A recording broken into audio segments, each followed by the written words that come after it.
Hi there folks, welcome to RRTV's live coverage of the ANZCAR Thursday Night Thunder, coming to you live tonight from Gateway Motorsport Park for round 2, and we're going to be treated for a great lot of racing here tonight.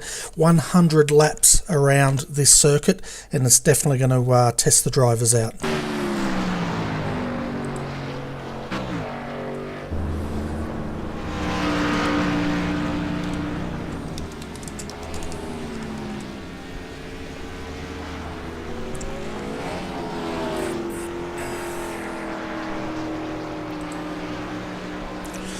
So as you can see folks, at the moment the guys are out there in practice, and we're going to be getting underway racing very shortly. Unfortunately at the moment it's only me in the combox once more. I was going to be joined by Ryan Shelton tonight, but for some reason he may still be in bed. It's 6:25 AM over there in the United States where Ryan resides. So hopefully he'll come and join us a bit later on, but until then we'll get into the action here, and qualifying will be starting very shortly. They'll have 15 minutes to qualify. It's a lone qualifying, and they'll have, I think, 4 laps to run and to set the pole for tonight's big event. Now, a little bit about this series folks. It's a fixed race series, so all the cars have the same setup pretty much. They have one fast repair and unlimited incidents, but you know what we saw last week, these fast repairs, they can get gobbled up within the first couple of laps, and the guys struggle for the rest of the night. The other thing we need to keep an eye on tonight is of course tyre wear, and I've been told by the drivers out there, tyres last probably 2 to 3 laps before they start going off at this circuit, and they will be searching for the best grip, whether it's down low, up high, and they'll have to make some compromises on the way the cars handle. I've heard into turn 1 they're a bit loose, and into turn 3 they're a bit tight, so we'll definitely keep an eye on that tonight as well. So I'd like to welcome everybody that's joined us either through YouTube tonight or on iRacing Live. Thanks for tuning in. We hope you enjoy tonight's coverage of the ANZCAR Thursday Night Thunder, and we'll be qualifying very shortly. But at the moment, Jake Blackwell, winner of round 1, he is setting provisional pole in practice. Fastest time 33.709 seconds.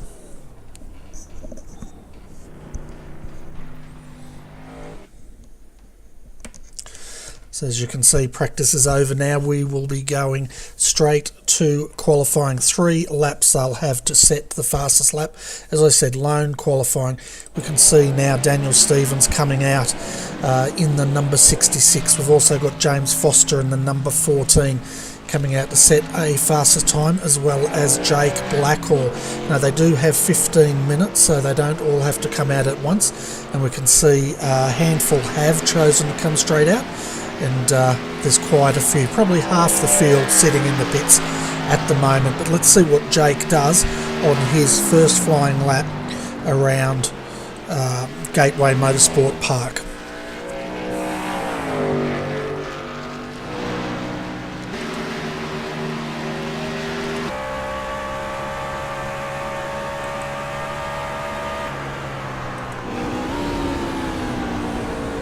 So he's on to his first flying lap now. His target is around about the 30-second mark, and we'll see if he actually gets to provisional pole on his first lap. At the moment, Daniel Stevens is Edward Foster, is seeded number 1.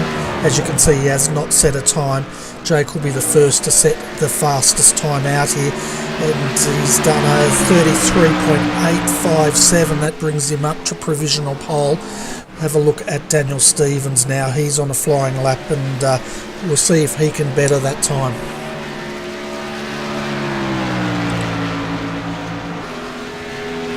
So Daniel's last time was a 34.055, so he's seated in second at the moment. He's just been pushed down to third. See what he does this flying lap now as he comes across the start finish line.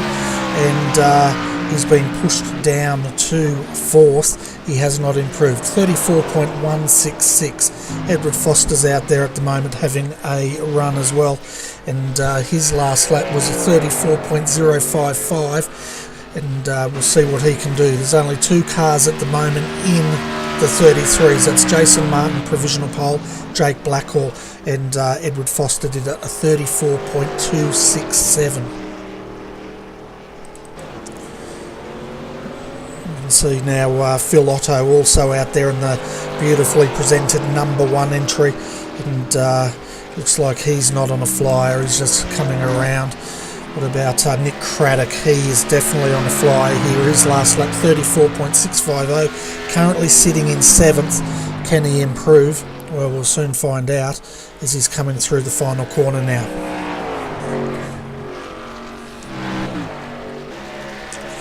Comes across the start finish line now. The time is 34.840, so he does not improve. So at the moment, if we look at your top 10, we have Jason Martin, provisional pole, Jake Blackhall in 2nd, then Edward Foster sitting in 3rd, Daniel Stevens 4th, James Foster, he's provisionally 5th at the moment. Then we've got Phil Otto in 6th, Nick Craddock 7th, Darren Lord 8th, Craig Lawless 9th, and rounding out your top 10 is Steve Hoppett. See now Danny G's coming out to have a bit of a run. He's seeded in 11th at the moment, and we'll see what he can do. He hasn't set any laps yet, so we've got still to see tonight in qualifying. Danny G is out now. Dave Douglas, Daniel Vassell, Norman Clark, Darren McKenzie, Matt Stratford, Darren Bond and Thomas Hinds have all not set a time yet. Darren O'Brien, he is in the car. We're just waiting for him to come out on the circuit. We've also got Roger Clark out here now. We'll see what Roger can do as he's coming through to start his first flying lap now. And he's currently sitting in 15th. And we'll see if he can do anything to get this car up onto pole position tonight.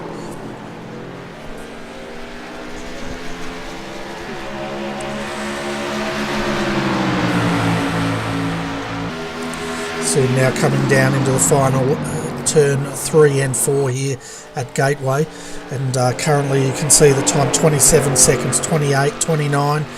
It's going to, don't think he's going to be quick enough here as he comes across 34.629, and that takes him up to 9th position. See Danny G's coming back out again. He aborted his warm-up for some reason, and he's trying to get that car out. It's sounding like it's misfiring a little bit. So he's also got internet connection problems, so we'll definitely have to keep an eye on that this evening as well.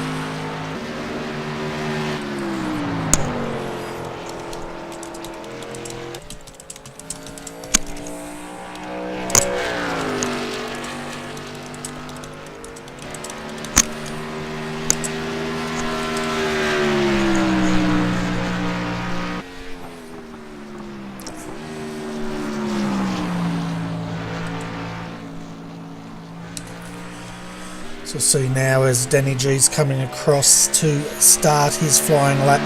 He's on his way now, 18 seconds so far, coming into turn 3, then turn 4, and we'll see if he can get into the top 10, if not the top 5.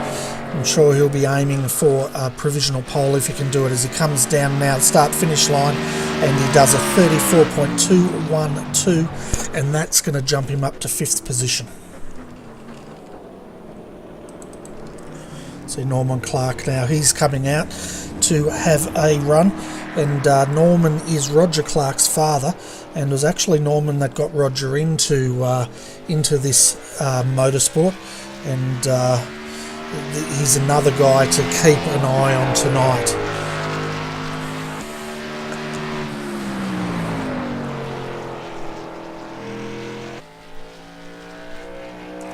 So the total amount of cars we have here tonight, folks, is 20, and not a bad turnout.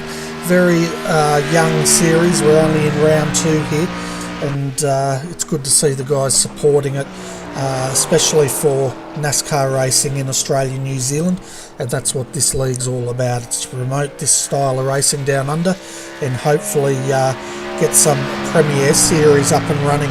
I know the guys are looking at other categories of NASCAR, and we'll definitely be going along for the ride with them. You can see now Norman Clark coming around the final corner onto the start finish line. 33, he's already 34.412. That's going to move him up to 8th position, and so far your top 10 is Jason Martin and Jake Blackhall, 1st and 2nd. I don't think anyone's going to get near them tonight. As far as setting the grid goes, Edward Foster 3rd, Daniel Stevens 4th, Danny G in 5th, James Foster 6th, 7th, Phil Otto. Norman Clark is still on his 2nd flying lap now, sitting in 8th, Nick Craddock 9th, and Darren Ward. He rounds out our top 10. As we can see now, Norman has set a 34.509, and that has not improved him.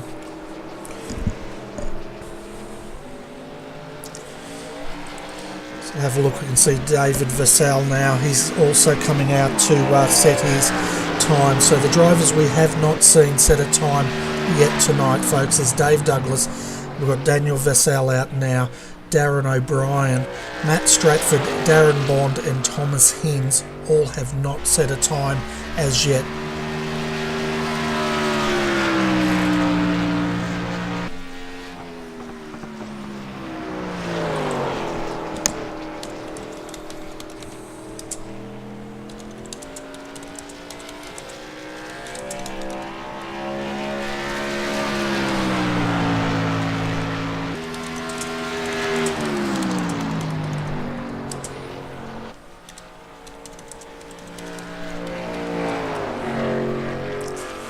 See now he's coming around the final corner now. David Vassell here, currently 16th, coming across 34.716 is the first flying lap time. Is only good enough for 13th position here, and quite a bit of work to do there for David as he's now coming around for his 2nd flying lap. We've also got Darren McKenzie. Well, Darren's gone off onto the infield, so we'll get back to Daniel Vassell here and see if he can improve on his 2nd flying lap here at Gateway Motorsport Park.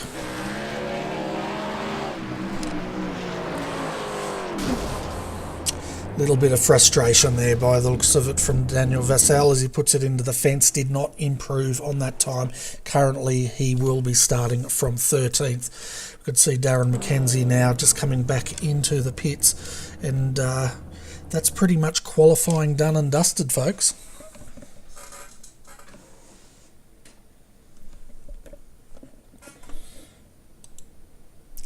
So while we're waiting for the drivers to grid up, you can see them now.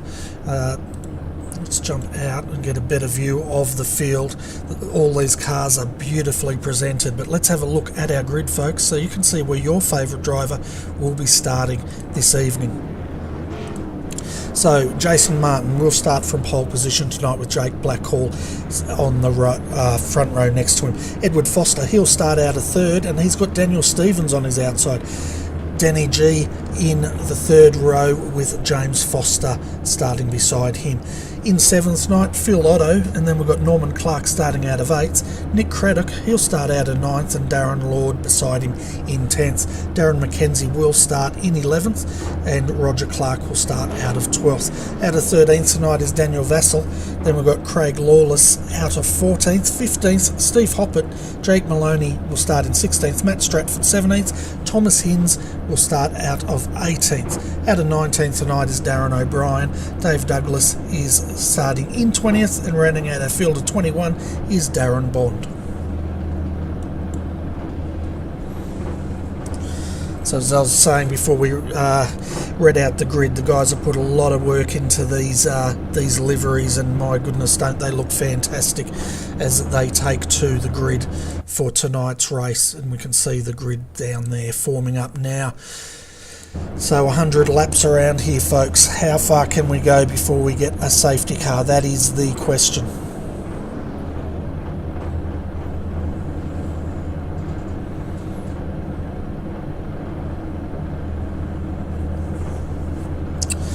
See now we will be under safety car orders very shortly. One lap around here, then we will go racing, and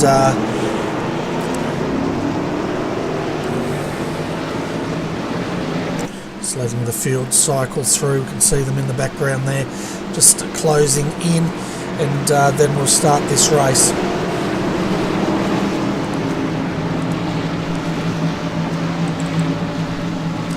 See Edward Foster there in the RRTV livery, and he'll be looking to have a fantastic run here tonight. You can see Daniel Stevens also out there.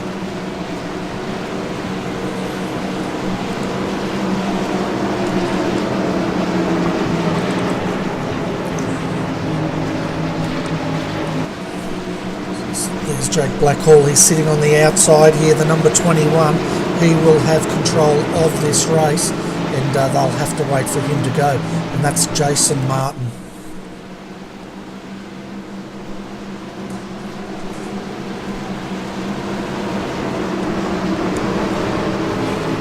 So safety car's in, folks. Jason Martin will have control of the field here. What's he going to do? Is he going to back him up, or when's he going to go? Foot down, great start there. Jake Blackhall's been caught snoozing on the outside, and he's backed up the outside, dropped down to 4th position.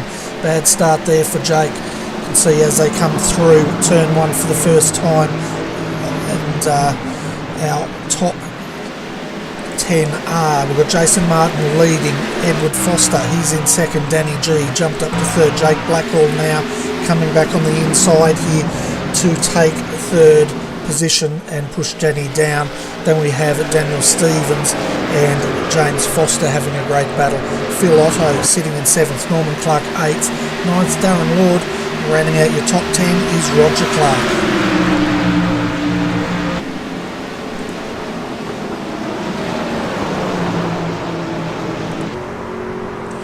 We ride with Roger Clark now. We can see him 10th. He's up 2 positions from where he started, and Darren Lord just passed him as if he's standing still.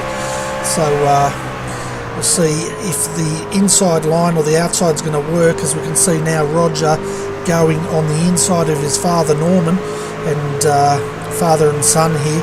Let's hope they don't collide, or else it could be a very tense at dinner tonight, as we see now lap 3, and almost 3 wide there as Nick Craddock is sitting in the 192. Who was that went up high? That was Daniel Vessel. He's getting pushed down. He's in 13th at the moment. He's got the 52. Thomas Hinds just went through, and now we've got Jake Maloney also trying to make a move on the inside.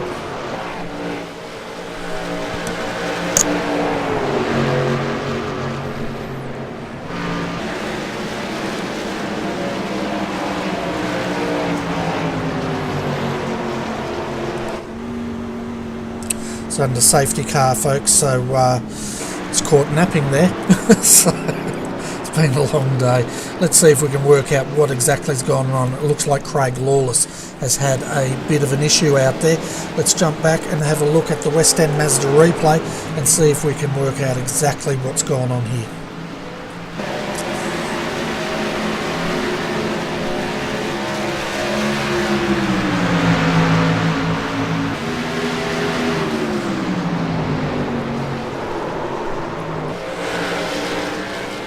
Yeah, car got loose up top, and Craig went on the inside, and that was enough to, looks like, to bring out our first safety car here tonight, folks. And not a lot of carnage, but we can see now the guys coming into the pit lane.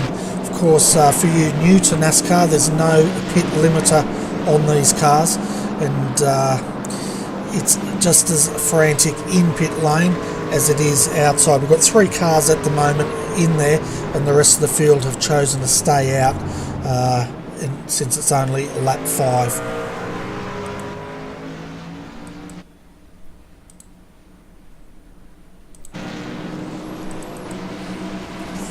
So see now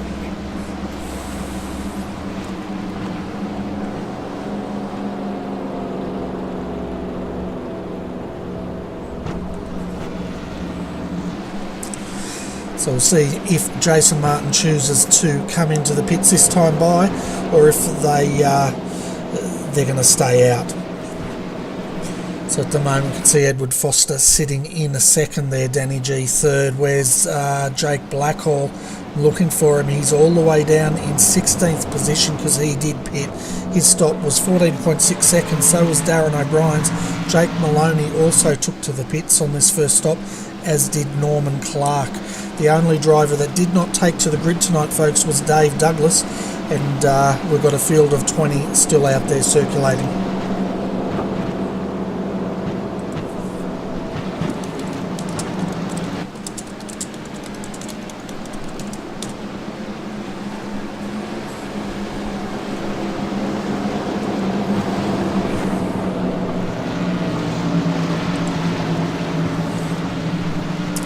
Safety car lights are out, folks. We're going to be racing very, very shortly, and we're up to lap 6 of 100. It's going to be quite a long night for me, folks, since I'm the only one in the comm box, and I'm also doing the cameras, so I'll do whatever I can to make this as entertaining as possible for you, but hopefully we won't muff it up. You can see Jason Martin inside, Edward Foster will start on the outside there, and Danny G, of course, sitting down in on the inside of Daniel Stevens, and that's your top 4 as we come back to a restart.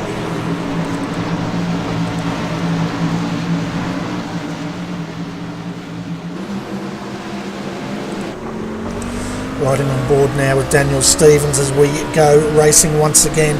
You can see Jason Martin's got a fantastic start. Danny G has made a move. It looks like we've got Daniel Stevens held up high here. Just hear him nursing the throttle here, and that's because James Foster is working on the inside of him.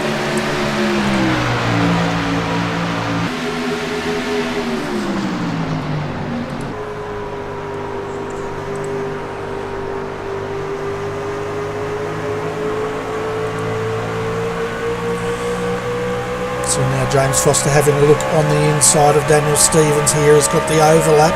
He's going to go in. It's just not fast enough. He's going to push Daniel up though. But looks like that high groove is working really well there tonight.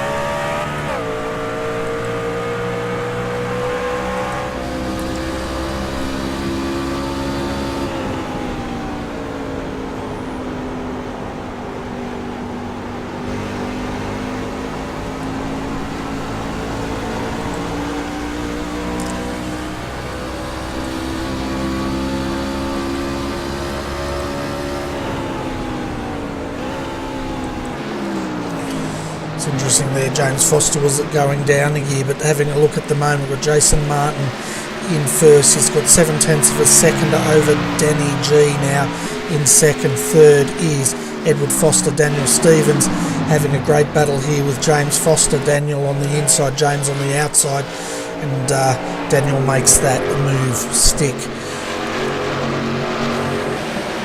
Looking further down the field, folks, you can see the huge train down here. We've got Thomas Hinds, he's sitting in 8th position in the 52, and then we've got Roger Clark just behind him, Daniel Vassell there in 10th, Darren Lord, Jake Blackhall, he's already starting to move up, as we can see him on the inside here, making a move on the 015, that's Darren Lord, and it looks like Matt Stratford is coming to the party as well.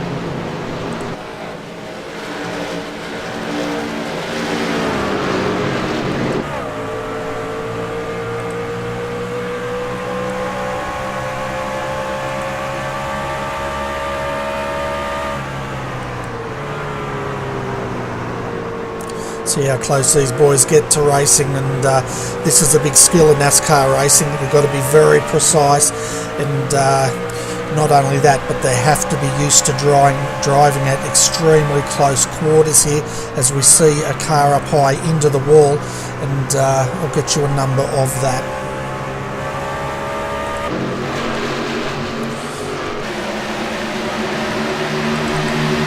I think that was Phil Otto that was up in the wall there.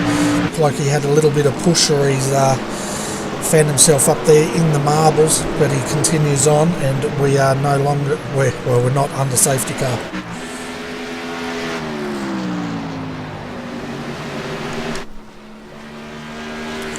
So it looks like we may have Ryan Shelton here tonight. Can you hear me, Ryan? I got you, man.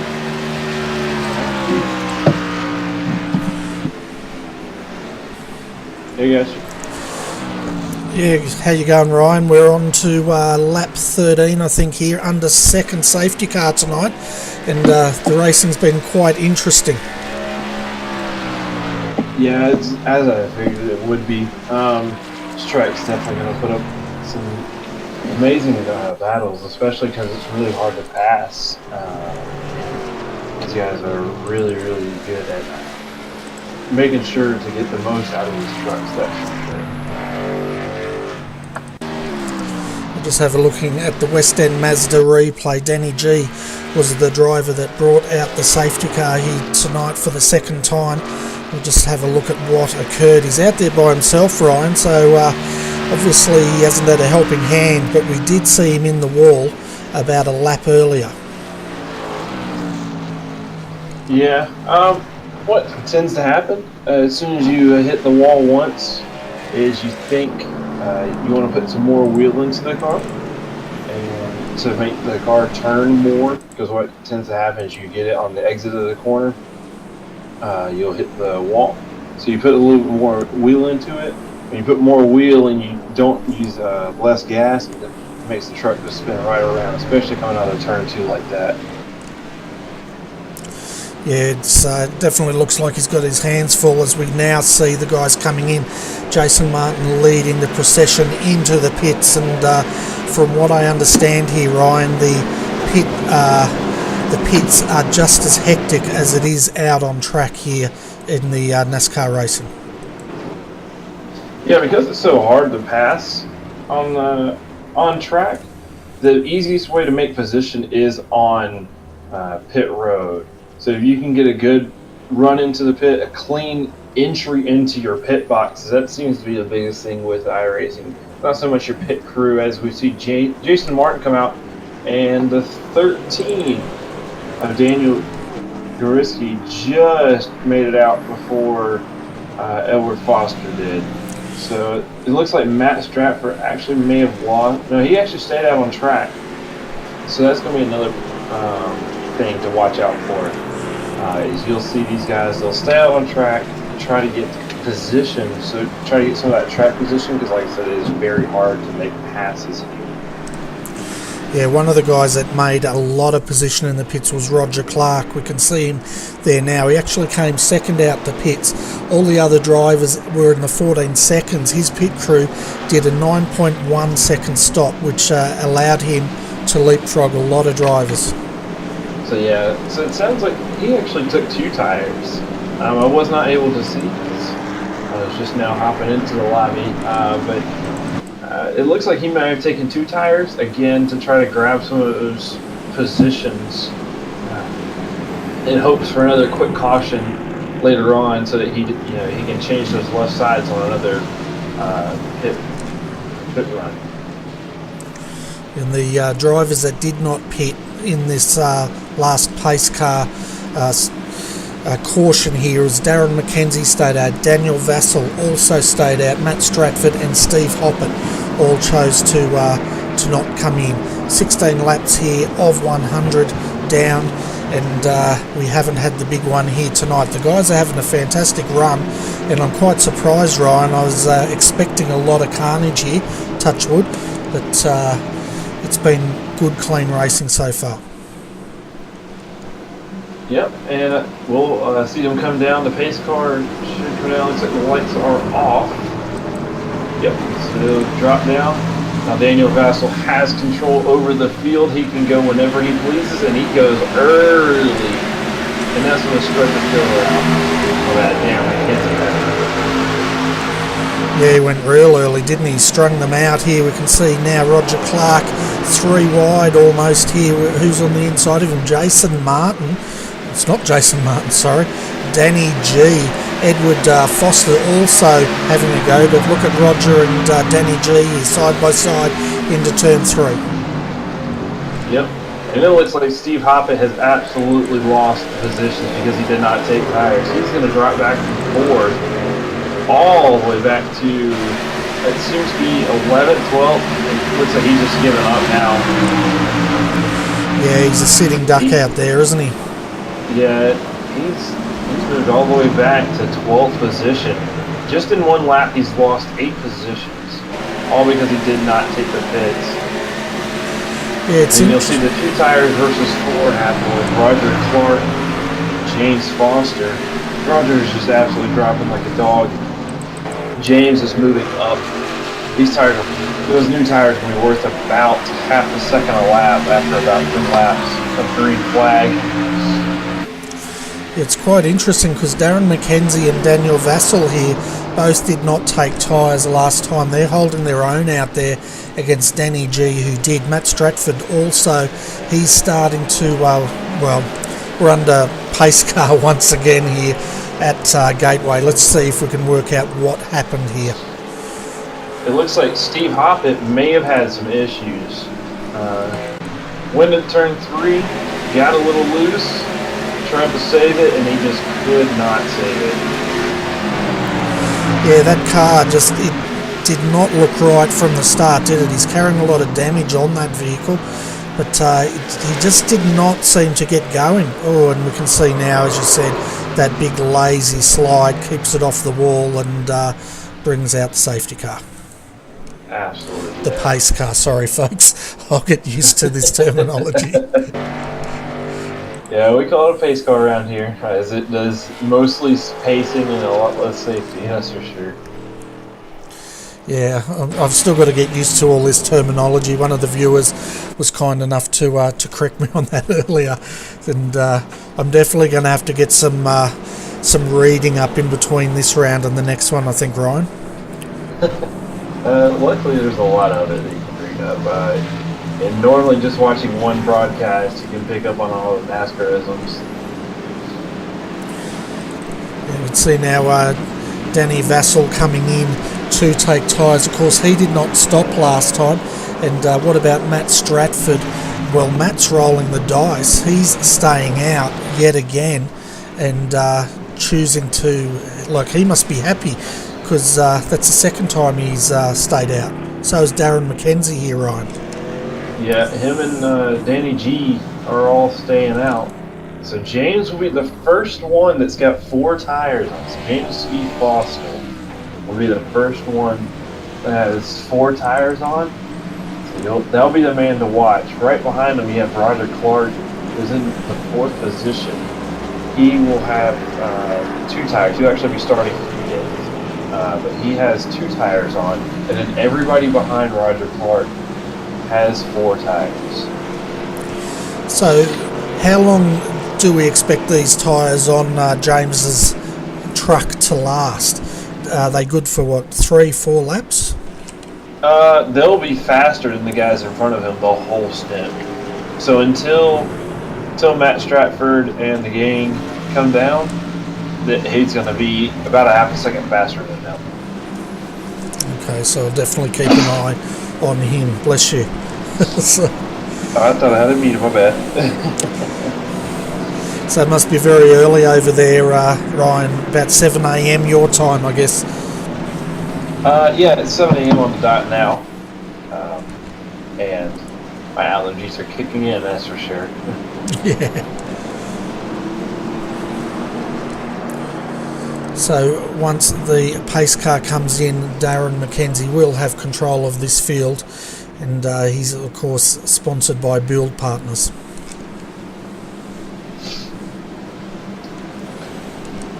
Yep, and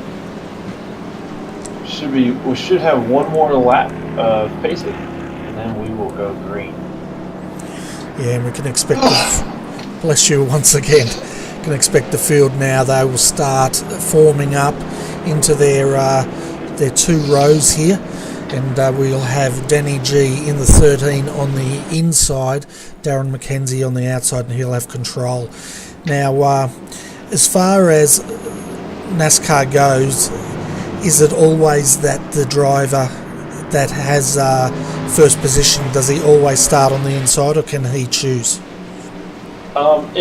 In real NASCAR, you're able to choose. You can choose inside or outside, and then rows behind it is preferred line, which is always inside on ovals. Here on iRacing, we do not have that. I know some leagues do it. They do a choice between inside or outside for the first row, and then they have these competitions clear to black flag. So I think that's something that iRacing might be doing, but I don't think it's very high on their list of things to do. Okay. Well, hopefully they'll look at that and can see outside there's a car on the freeway, so they've got that working. But you might see if you can just turn your volume up just slightly there, Ryan, so I can hear you over all these trucks. Oh, absolutely. Can do.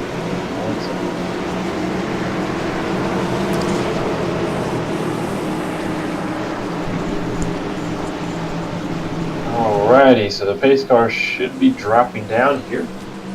When it goes, as soon as the pace car goes down, Darren McKenzie will have full control over this lead. As you see, Matt Straffer try to get a pretty big run, and that's exactly what he does. We saw him slide back just a little bit, see if he could get a run. That didn't really work out for him. He'll still be way behind. He just did not get a good run. They'll be strung out for the first 5, 6, 7 positions. And then all the way back, you got 3 wide for Darren Bond and Craig Lawless to 3 wide also. Looks like they may have strung out and thought better of it. See almost the 192 almost gone to the back of the 015 there. That's Nick Craddock. He's out wide here. He's got the 77 now on the inside. That's Darren O'Brien.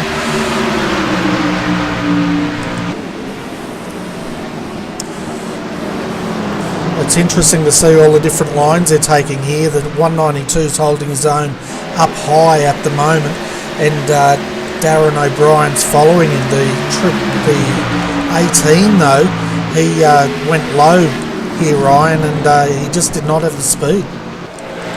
Yeah, when you go low, especially through 1 and 2, you don't have that drive off, so you're able to get that high line. You can drive straight off the corner, and it makes it harder for the guy behind. As you'll see Darren O'Brien right in front of him. He hits that low line, 18 of Daniel Vassell goes high, and also Daniel Vassell does have those new tires. It may not be a lot better, but he does have new tires. He didn't have the older tires before the stop happened, and that's what's happened. He's lost a lot of on-track position as he almost hit the wall there. Yeah, we're riding on the suspension cam there, and we could see he was very, very high compared to the rest. So we jump into the gyro cam now, and you can just see him trying to get on the back of Darren, but he's just not getting off the corners. Yep, and you'll see there's actually a battle starting to form for what seems to be third place between Darren McKenzie and Daniel Stevens. So those new tires have started to catch up. Daniel Stevens, he did stop. He's got the first position for the guys who have hit, or who got 4 tires that last stop. As you see him try to go low there on Darren McKenzie, it just will not work. Even though his tires are new, it just will not work on that bottom line. You do have to pass on the outside there. Yeah, but you can pass on the inside down through here. Yeah, we can see Jake Blackhall, that's exactly what he's trying to do, and he's on the move. He was caught napping at the start, but he's coming back now. Edward Foster also back behind Daniel Stevens, thinking of trying to make a move as Daniel now goes on the inside of Darren McKenzie. Darren is now dropping like a stone. And Darren's on those old tyres, so I think what you were saying here, Ryan, it's starting to hurt him a bit. Yep, so as the tires get further and further into your run, you will start to see more a difference between the newer and older tires, because it's just so hard to keep this truck planted, especially coming out of turn 2.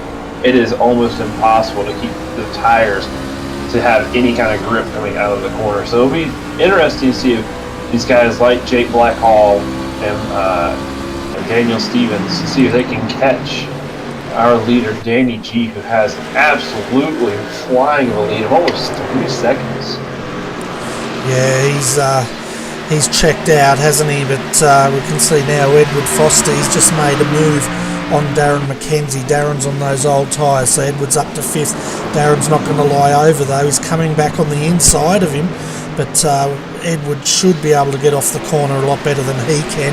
And now we can see James Foster having a go in the 14 DeWalt entry, and it looks like he's going to move up a position as well. Yep, and it looks like Jake Blackhall is starting to make easy work of Matt Stratford. He just passes him very cleanly within 1 lap.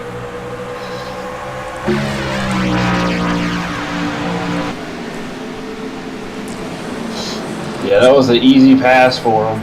We'll see if Daniel Stevens can make it just as easy. Oh, we have huge trouble. Edward Foster has lost it coming out of turn 3. It looks like somebody may have tagged him also. Caution is out. Yeah, let's jump back to the West End Mazda replay here, folks, and we'll have a look at exactly what happened to Edward here.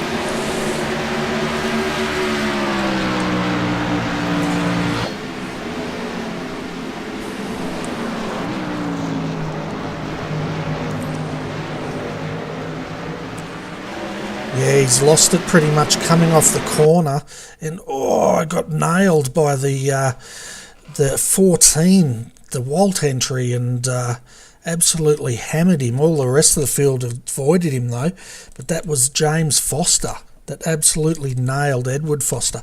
Wonder if they're related. That would be a funny story tonight, that's for sure. Yeah, it certainly would be. We can see them now all coming back in the pits. Danny G is leading them. Jake Blackhall following very closely behind. Then we've got Matt Stratford also with the WP concreting entry. He's had a bit of rear end action on that car. Yeah, when you don't have any tires, these guys are pretty anxious to get moving, so they'll give you a nudge here and there. But as you can see, those no tire strategies definitely worked out in Matt Stratford's favor. So we see everybody starting to get into their pits. Yeah, we're trying to Matt Stratford, he started in the 17th position, and with that no tire call, everybody's come down now. He's now on the pit cycle with them. As we see, Jake Blackhall had a monster of a stop. He did get all 4 tires, but he got all 4 tires out, and he is back out onto the racetrack. Darren McKenzie will make up huge positions also, probably only taking 2 tires, along with Daniel Stevens, Darren Bond, and it looks like Matt Stratford may have had an issue on pit road, because he is still there. Yeah, he definitely is. It doesn't look like they're doing anything. He did have a lot of rear end damage, and it looks like the pit crew have gone to work on that, but 55.7 seconds. So I have no idea what's happened to him. Now he's coming out. 62.4 seconds was his stop. Yeah, it looks like he's trying to get some of that damage fixed. Yeah, so the pit crew would have gone to work on all that body work, trying to fix it up as best they can. But of course, they'd probably send him out to keep him on the same lap. Yep. So he'll as soon as he catches back up to the pack, he'll go right back in, get some more work done, and then we'll go green. It looks like we did have 3 guys stay out in the form of Daniel Bassel, Phil Otto, and Steve Hoppett. Yeah, and we saw Steve there having a lot of trouble with that car earlier until they've repaired it. We'll see how he goes. But what about Jake Blackhall? 13.6 seconds. He took 2 tyres, jumped Danny G, who opted for the 4. At 13 seconds, it should be all 4 he would have taken there. That would have been all 4 tires. He just had a much better stop altogether. Everything about that stop was just faster. And Daniel may have slid the box, which means he would have trying to get into his pit stop, just lock down the brakes a little too hard. As these cars do run a lot of rear brake to get the truck to turn, it's going to be very hard getting into your pit box. So he may have just slid it just a little bit. You have to back it up just to get into a spot. I think that's where that time was gained up. And also, the man that brought that pace car out, is Edward Foster. He's down in 13th position now, and he's starting on the outside of Nick Craddock. Yep, so it looks like him and his maybe brother James Foster took their one fast repair, while Matt Stratford was doing the save it for later idea. But that has dropped Matt Stratford down into 16th position.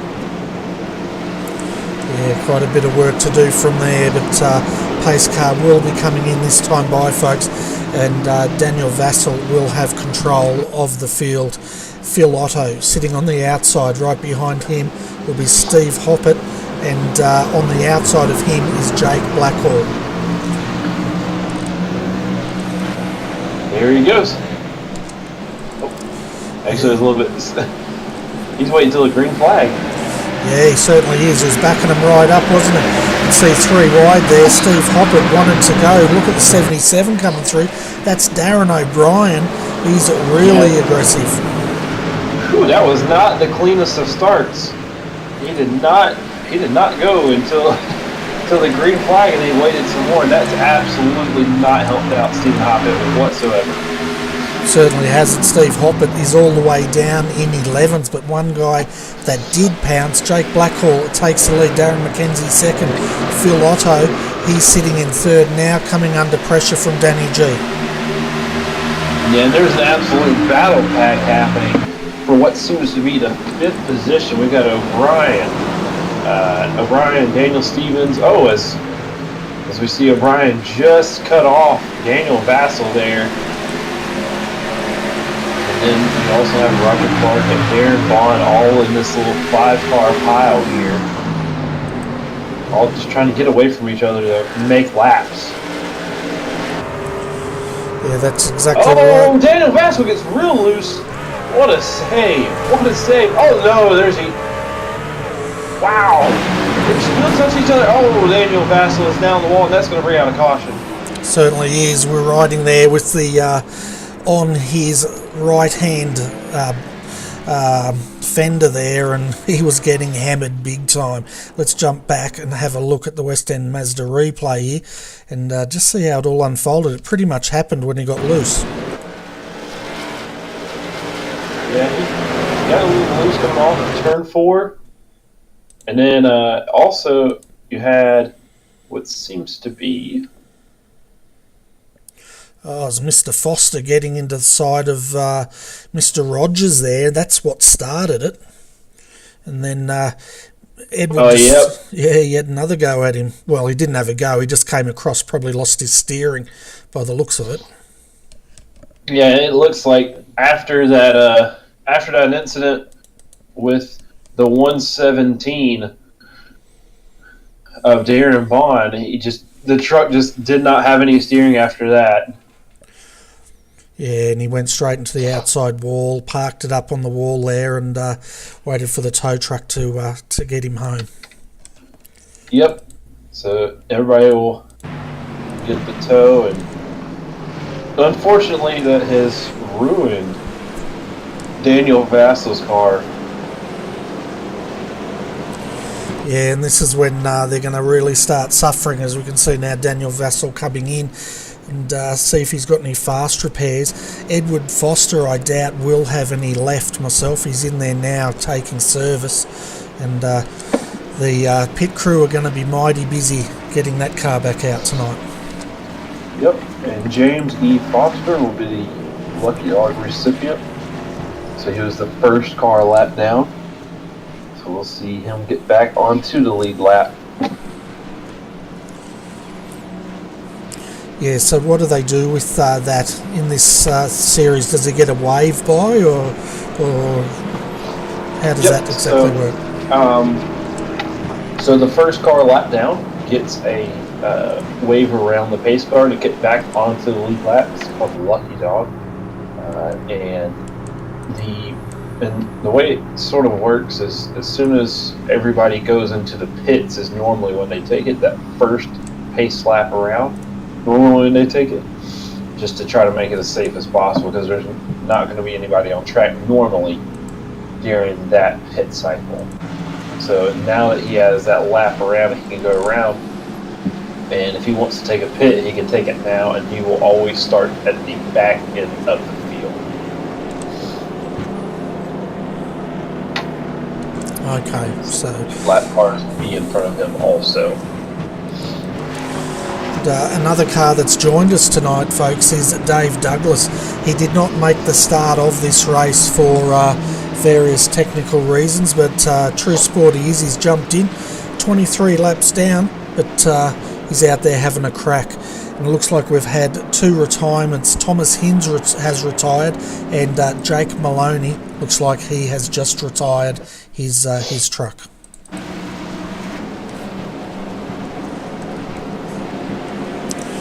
So I'd say the crew chief there had a look at his car, shook his head and said, "No, we're done, boys." Yeah.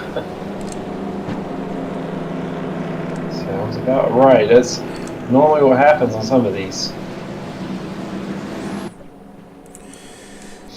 Yeah, well, I reckon we'll see a few more cars getting torn up around here before we're out. We're not even the halfway mark yet, and I think we're up to the 3rd pace car, maybe the 4th this evening.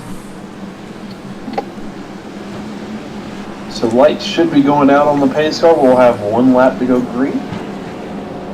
And we'll see how the start happens this time around. Yep, lights are off. Yeah, so Jake Blackwell will have control of the field. We'll see what he does. And I think this may be the first time he's had control. Maybe it's not. But we've got Darren McKenzie on the outside. At the moment, these two are being very competitive, but we'll see what Jake can do. Yeah, these guys seem to be the fastest guys in the field, as they did qualify. Jake qualified 2nd place, and Jason Martin, who is currently down 1 lap down, he was the one who qualified on pole. So we'll see. Next caution, he'll get his lap back, and it'll be a fun one to watch throughout the rest of the night. And Jake won round 1 last week, so he's looking at capitalising. And you know, he's done a lot of oval track racing. In fact, this is where he started on iRacing, and then he went over to road racing. So no stranger to this style of racing. As we see now, pace car is in. Jake has gone. Yep, he's bolted. He wanted nothing out of these guys, and he's going to try to absolutely take these guys apart. As he has strung out the field too, it looks like the first side-by-side is going to be Matt Stratford, who's moved his way up in 5th place after that little green flag run. See now Nick Craddock there in the 192 on the inside of Craig Lawless as they nearly rub paint. It's just holding it on there. It's getting mighty close. Yeah, just trying to get him up a little bit higher than he wants to be, just so he can get his preferred line and make the run happen. As you saw, that actually lost him more than just that one position. 2 more cars, the form of Roger Clark and Darren Lloyd, able to run around him when that happened. It looks like he's going to get caught up here also with Phil Otto. And the 18 trying to go through the middle there, thread the needle. That was Daniel Vassell. Now he's moved the car on the inside. That car's working beautifully as he's making a move now on Darren Bond. Darren on the outside. Now Craig Lawless still cannot get momentum on that car as Daniel Vassell now pushes him out for another position. Oh, there's close. Very, very close we had there with the 44 Craig Lawless, and it looks like James Foster is making a huge run he's going to have his chance at Craig Wallace now. Yeah, and the 117 Darren Bond, he is boxed in at the moment. Now he's getting on the inside line and see if he can move. But tell you what, Craig Lawless, he is a sitting duck at the moment. Yeah, it just seems like he just does not like that high line. You know, it's definitely the preferred line around here, but it looks like he just does not like having a car on the inside of him. Yeah, he's just not getting any go off the corners, is he? The other guys are passing him like he's standing still, as now Craig's dropped down to 13th. That was, who was that? Phil Otto going past him. Now we can see Edward also starting to make a move. Yeah, so that's just how oval racing goes. If you can't get into a rhythm and you don't get your preferred line, it is very hard. Oh, he's got more issues than that. He had a preferred line there, and he just could not get it turned. It looks like he's having more issues. So we'll learn more about that here shortly. Yeah, I reckon he's going to be busy on the radio, hoping a yellow comes out soon so they can get that Caterpillar entry in and service, because he's got quite a lot of pain going on out there at the moment. Jake Blackhall, though, he does not. 1 second is the gap back to Danny G in second. Then we've got Darren McKenzie third, Daniel Stevens fourth, and then the pack is starting here. We've got Matt Stratford, Darren O'Brien having a great battle. Nick Craddock up high on the high line, and it's looking at the moment like the low line is the preferred line here. Yep, so it looked like he just drove it in just a little too hard.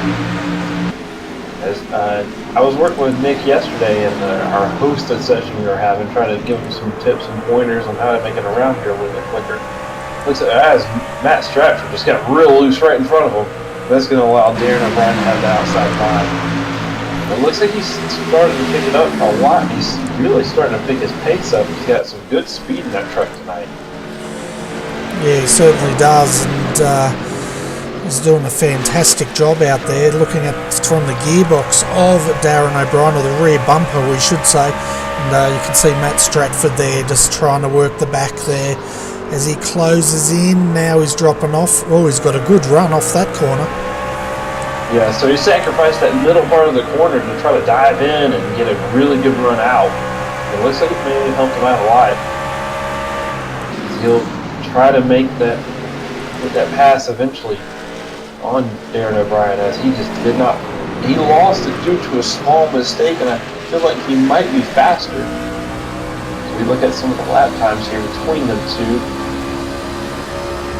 Looks like consistently he's about 2 to 3 tenths faster than Darren O'Brien, and you got to be a little bit faster now. As he tries to go to the outside, Darren just gave him a little bit of nudge as Nick behind him is flipping over in the grass. It does not bring out the caution since he is not on the racing surface. Let's jump back to the West End Mazda replay and have a quick look at this. Might have to go back a bit further, I think. He's already halfway over by the time we got to there. Let's have a look at what exactly happened to Nick here.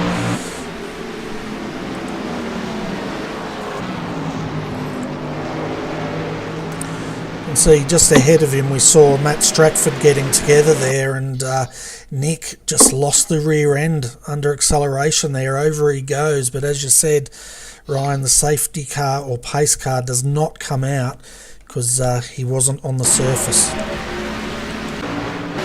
Yep, and you'll start to see that more and more often here, as those guys will try to come off turn 2, and it's just absolute chaos trying to get this truck to go straight. It's actually a lot harder than you would expect it to be, because this truck is set up more so for turns 3 and 4 than it is turns 1 and 2. So coming off turn 2, it's very loose, even on new tires. So when you get these older tires, or tires that have a little bit of wear into them, that truck just does not want to stay planted, and the rear end will come around on it. Yeah, and what do they call that? Is that stagger that they work on? That would be probably more of it's the general package, more a spring package. You would work on with that. Try to get the car planted more on the rear so. But you do have two completely separate corners that you're setting up for. So it's a mixture of compromise and whatever corner you want to optimize the most, whichever one you think is going to be better for you. So what a lot of guys do, they'll set the truck up for turns 1 and 2 so that they can make a pass in the 3 or 4. They might not be as fast in 3 and 4, but what they can do is they can set up the truck up and get the preferred line and take that preferred line away.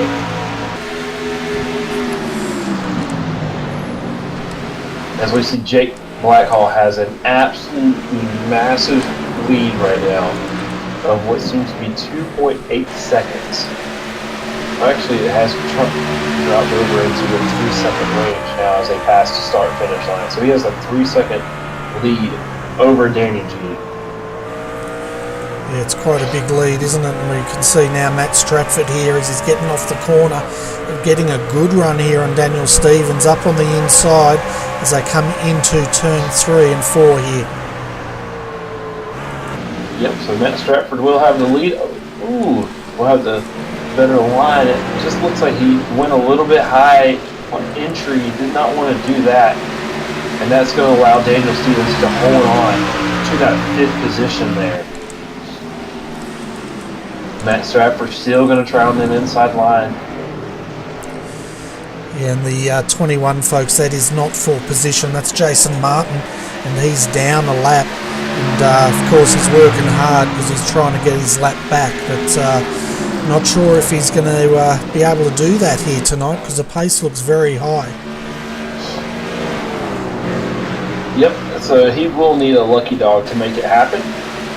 Even though we have only been green for 14 laps, he has ran through the field. So it'll be fun to see once he gets that lap back, see if he can't manage to drive through the field again. As it looks like Matt might have Daniel Stevens cleared. He does, and he will take away the 5th position away from Daniel Stevens, and James Martin will drive on through. You can see Jason in there on the inside now, and tell you what, they had very good mid-corner acceleration there just as Matt checked up, and thought they were going to rear-end him for a moment. Yeah, it looks like Matt Stratford is having a little bit of a hard time on entry, which is compromising his center, the center of the corner. So it looks like he might be diving in just a little too hard, and the truck just isn't doing what he wants it to do. So if he can do what's called backing the corner up, letting off the gas sooner, getting on the brakes sooner, as we see 77 truck of Darren O'Brien, he will hit the pit road under green flag conditions. Yeah, so it'll be interesting to see if anyone else comes in as well, or if he's got some issue out there. I guess it's quite a gamble, isn't it, being the first to come in under green, and it's playing big stakes there. But at the moment, Danny G has 3.1 seconds to close on Jake Blackhall, who's coming through to tick off one more lap. We've got 39 laps remaining here at Gateway Motorsport Park. Yep, and this move by Darren O'Brien might help him out just a little bit. He will be a lap down now after that, but he might have scored himself a couple of positions if those guys stay out just a little bit longer. These tires do have a huge drop off. Go back to Jake Blackhall and his numbers. He started out with a 34 flat, and now he's barely getting down into a 34.7. So he's got about 7/10 drop off over when he started this. So whoever Darren was racing with before the green flag dropped, he should have about 7/10 of a second faster than whoever else is on track. So he should be the fastest one on the track. And you can see him there just behind Edward now. Edward's making a move on the inside. Who was that? Who's he playing on there? The 18, and that is Daniel Vassell. Yeah. You'll see the 77 of Darren O'Brien make quick work of just about everybody he goes up on. Now, also, with that lucky dog we were talking about earlier, it's actually put Darren O'Brien in a very bad position, as he will be the second car a lap down. So he'll actually have to catch Jason Martin, who is coming out of turn 4 as Darren O'Brien is going into turn 3.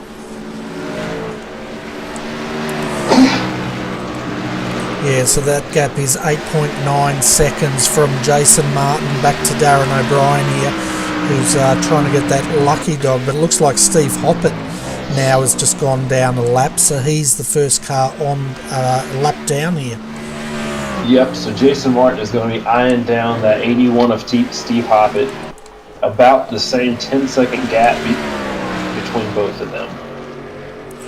And he last lap by, he picked up 2.6 seconds on Hoppett, and Darren O'Brien's last lap was 34.8, so Jason Martin is the quickest as far as the lapped down cars go. But I'll tell you what, they're spreading out a lot. The first of the battlers here is Daniel Stevens, Roger Clark, and then we've got James Foster with a bit of a gap over Darren Bond. But yeah, so they're well spread out now, aren't they? Yep, and you'll see these guys they're just trying to get to the end. They're trying to get to the end of the race, and there might probably be another yellow as we see Jason Martin making his way, trying to catch these guys. Darren McKenzie is trying to deal with the lap down traffic of the crowd. But these guys are probably just trying to make it, a couple of green flag laps, see if they can't make something happen. Because you can definitely, on these older tires, you have more control over your finishing position than the truck does. There's a lot more driver skill on these older tires. As we see the 18, the car number 10 of Dave Douglas, him and Darren O'Brien and James Foster, there we go, iracing. They're so close that it's very hard. Oh, James Foster is on the high line, and they're about to go 3 wide as Darren O'Brien shoots down and makes the pass on him. And one car that is making these old tyres work is the number 1, Phil Otto. He's just got another position up, and that was Darren Lord behind him. He's made about 2 positions in the last couple of laps. As we can see now, Darren Lord coming back on the inside of him.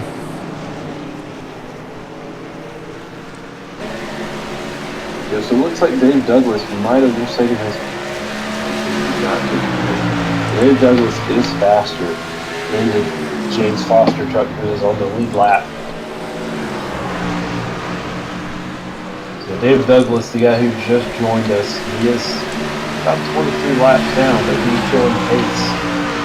He's showing very good pace. Certainly is. It was a real shame he had that technical issue before the start of the race, because it would have been interesting to see what he'd be like if he was up there with the rest of them.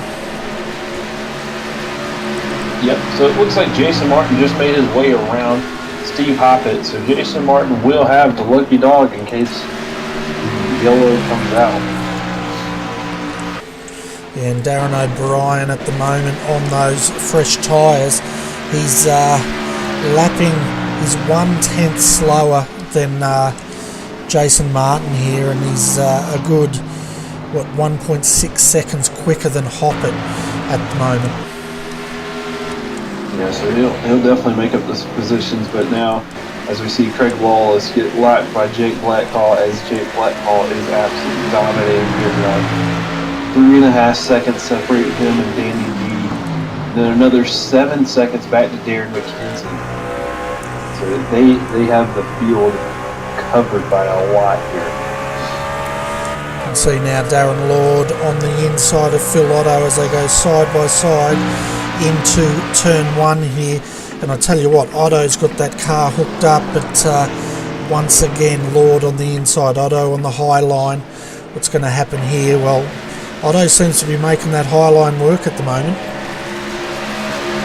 Yep, so between 1 and 2 he has the preferred line, but then 3 and 4 come around, he will get taken over by the 0-15 of Darren Lord.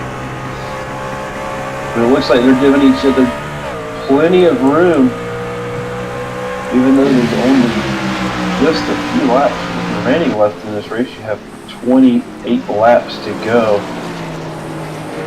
And if I were one of them, I'd definitely try to start to turn faster laps than the other and start trying to get away from the other one, that's for sure.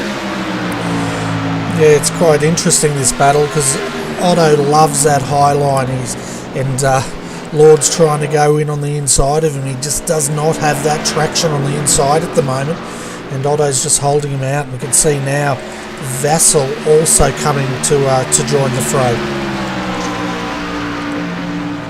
Yep, so what it looks like Phil Otto is doing is he's trying to stay out of the main line as he goes into the main line there. But it looks like through 3 and 4 he's trying to stay off that inside line, try to get some cooler track, some better grip, as it's sort of like dirt racing oval racing is, where the line will change throughout the run. So it looks like he's just trying to find a little more grip. As we see James Foster come into the pits from position 6, so it'll be interesting to see when he comes out where he'll pop out onto the track.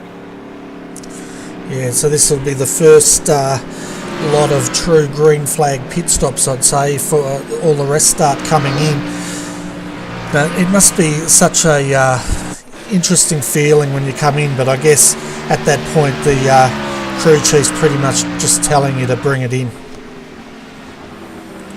Yep, so we'll see that Jake Blackhall currently has a 1 second drop off in his tires. So you'll see these guys start to have about the same, maybe a little bit more on theirs. See once again Lord trying to make that inside line work. He's got a better run off on Otto now as they come in. Let's see if he can make this work. 3 wide as the 14 has just come out. That's a DeWalt entry.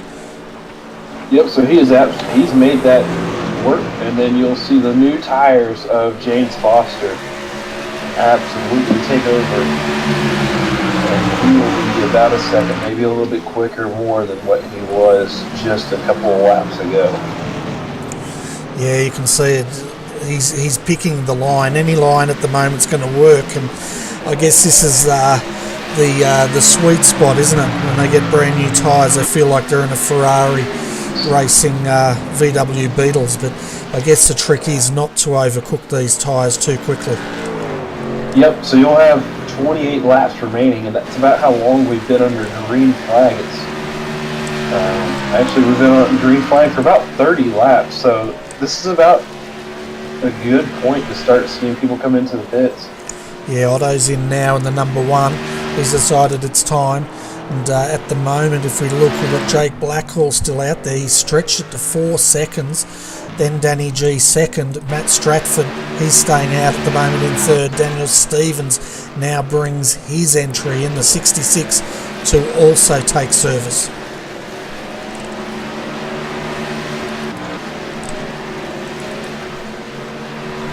Yep, so it's the winding circle as Steve Hoppett decides to take his pit also.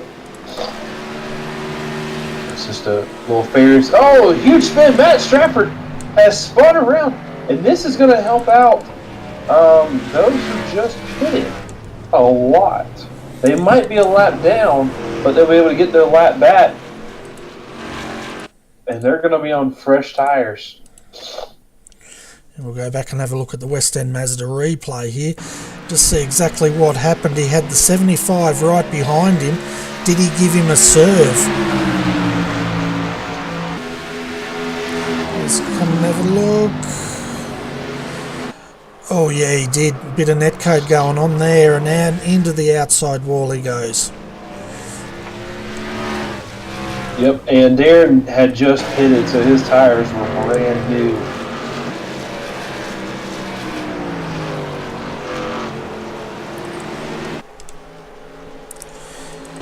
Yes, I can see at the moment Jake Blackhall, well, his lead's going to evaporate. They're going to have to come in, aren't they, Danny G, and that to take service under this yellow, as we now see Danny G coming in. And the number one, of course, Phil Otto, he's staying out because he's just taken service. And as you said, he's going to benefit a lot from this. Yep, so we'll see, one of the drivers will get the wave around here shortly. We have Jake Blackhall on pit road. Steve Martin will get his lap back. So it'll be interesting to see what he can do. Danny G's also coming down. Matt Stratford and Darren Bond are the four currently on pit road. A pretty big gap between all of them. See now Jake taking tyres, and who's that coming out now? The number 4, that's Clark, and he's jumped all of them by the looks of it. That's Norman Clark, had a fantastic stop. Jake Blackhall comes out. Where's Danny G? Coming out now in the 13. Yeah, so Darren Lord, Daniel Vassell, and Norman Clark seem to jump Jake Blackhall and Danny G by a lot, so I'm not sure what was going on there. Yeah, Norman stopped 15.1 seconds. Daniels was 15.8, 14.2. I think he was in there before them. That's probably what it is.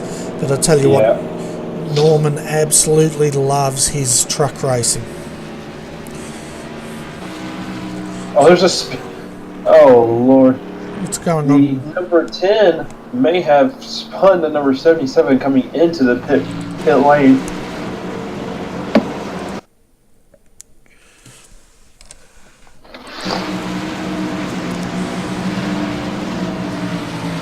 Looks like Norman was bringing his car in. We're just having a look at this West End Mazda replay here, folks, just to see what happened as they came in. We've got the 77 in front of the 10, and oh, he's got right into the side of him, hasn't he?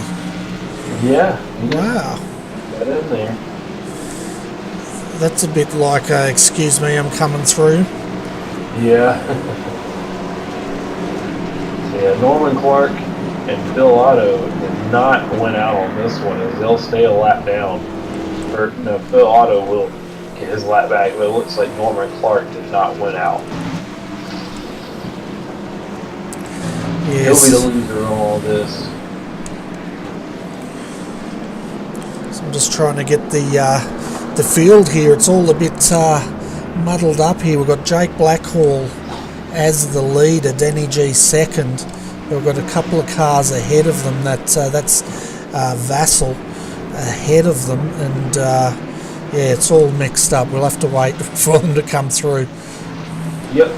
So with what's going to happen is with one to go, once the lights go out on the pace car, you'll see the guys in front of Jake Blackhall.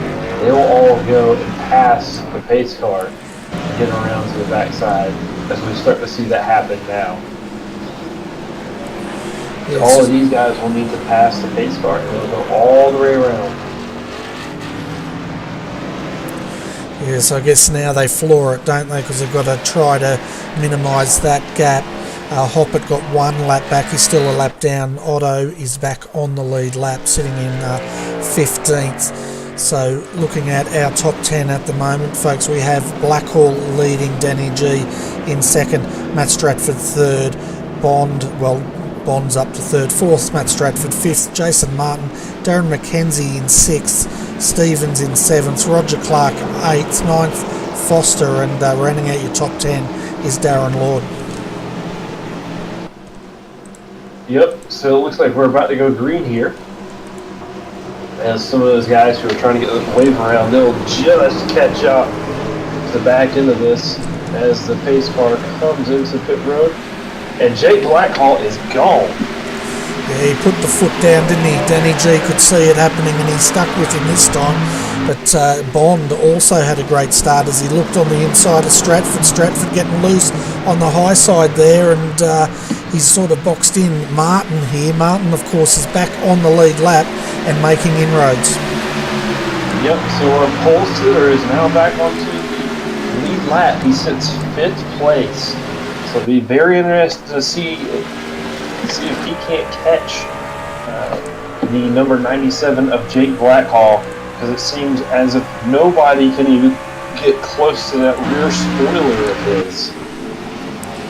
Yeah, and this is what happened last round as well.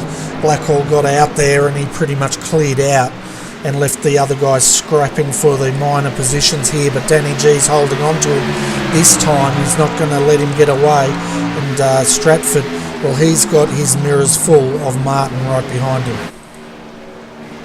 Yeah, it seems like that. It seems Jason Martin, see how much he gains this lap. He gains a lot, and the time sheet won't even matter as he is right there. He's less than a tenth, so he gained almost 2 tenths just in that lap alone. We'll see how James decides to deal with Matt Stratford, as he is quicker than him.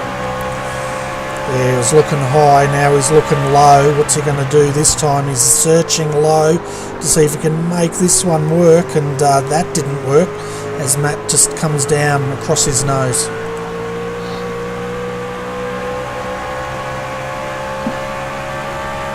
Yep, so they'll stay line of stern. It seems that, Matt Stratford just went a little high, and that's going to give James a little bit of a chance to get some of that meterage back from him. Yeah, meanwhile, trying to make that. Sorry, mate, go. Yeah, he's just trying to make some of that space between his front bumper and the rear bumper just a lot smaller. It seems like his quest to get past Matt Stratford is going to be a hard one. Yeah, you can see him searching, can't you? He's searching high, searching low. Again, on the inside. What's Stratford going to do? Is he going to get a run? Looks like he might have him this time. Yeah, it looks like he may have gotten the run that he was looking for, James Martin. He has now got the inside line. If he can hold it down there at the bottom, he will be good. And it looks like Matt just gave it up. He knew that he was going to get eaten up and just wants to make the better of it. As it looks like James Martin actually did not have the exit he wanted, and that's going to leave him on the outside here through turns 1 and 2 as Matt Stratford cleared a lot of places. We're back to where we were just 2 laps ago.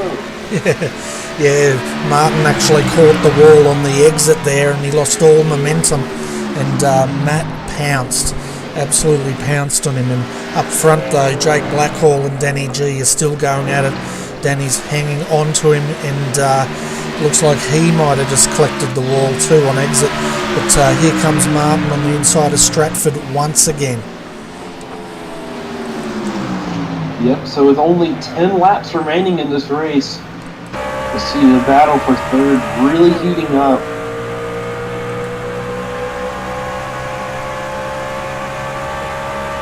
You see James Martin still try to attempt to just get past him and maybe not hit the wall this time around to keep that third position.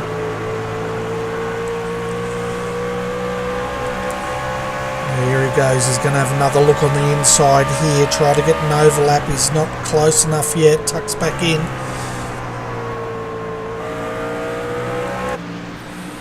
Let's just see Martin there working the low line there, trying to make it work, but at the moment it just is not working for him as they come past the 192, and that is Mick Craddock. He is now 21 laps down.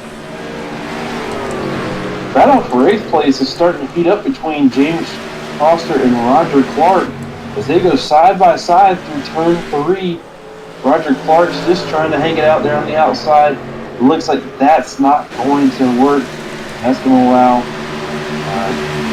James Foster just to pull away just enough. I think he may have grabbed that 8th position for the night. Yeah, so we've still got 11 cars on the lead lap, folks. Daniel Vassell is the last one on the lead lap, 18.8 seconds down from the leader, with 8 laps remaining here at Gateway Motorsport Park.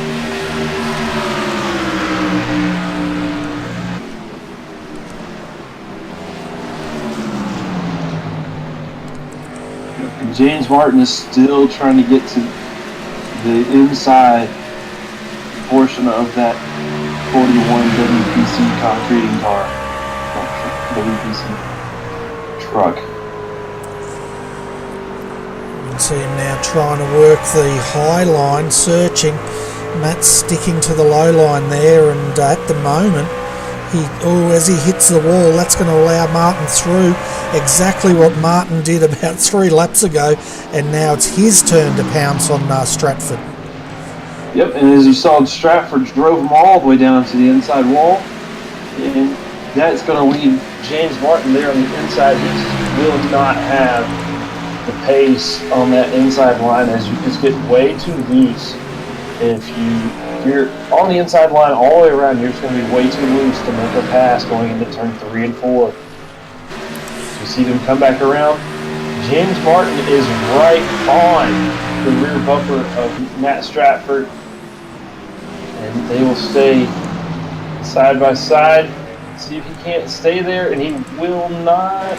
Ooh, very close, these guys are racing. Yeah, they certainly are, and meanwhile up front, folks, Jake Blackhall has cleared out once again, 1.1 seconds over Danny G, and then these guys now are 3 seconds down from the lead, but they're battling for the last step of the podium. Yeah, it seems to be the rest of the field has strung out, and this is the battle for third, and it's starting to heat up. There is only 4 laps remaining in this race. See if James Martin can't make something of it. He made something of it earlier and tapped the wall from off forward. Let's see if he can't bring it around and finish in the 3rd place after starting on pole.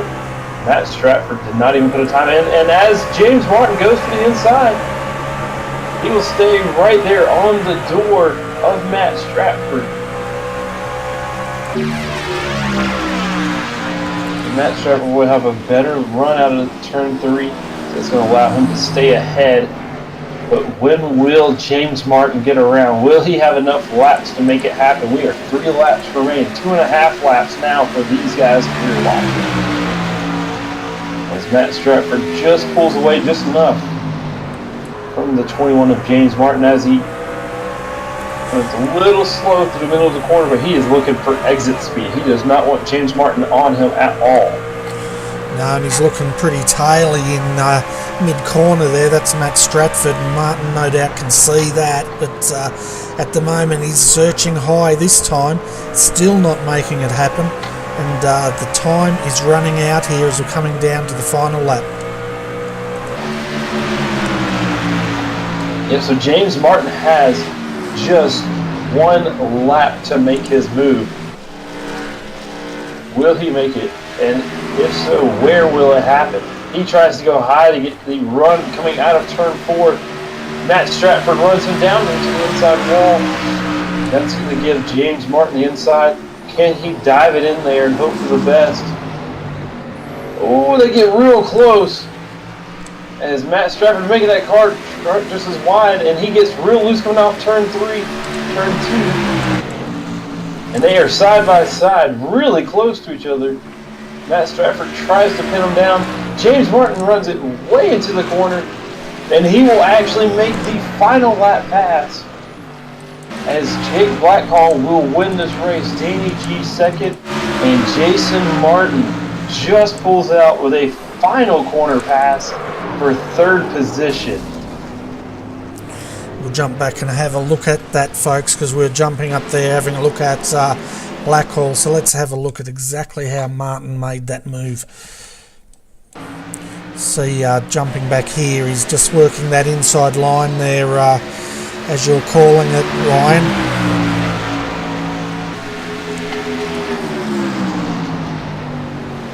Yeah, so as you can see, Matt Stratford tried to make the most of it. He tried to make his truck as wide as he could, but he got loose coming off turn 2, and that's where he lost the race.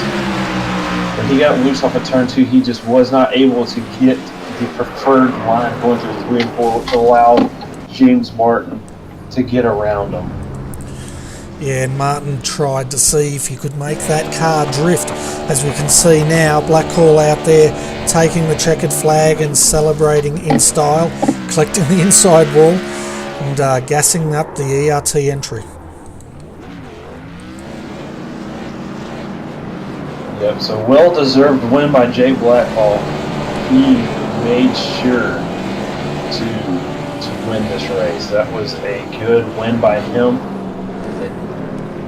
That will see him do very, very well in the points, as he will go 2 for 2, undefeated in the ANZCAR series. Yeah, and as I was saying earlier, he absolutely loves his NASCAR trucks, and I expect we'll see more of him doing it.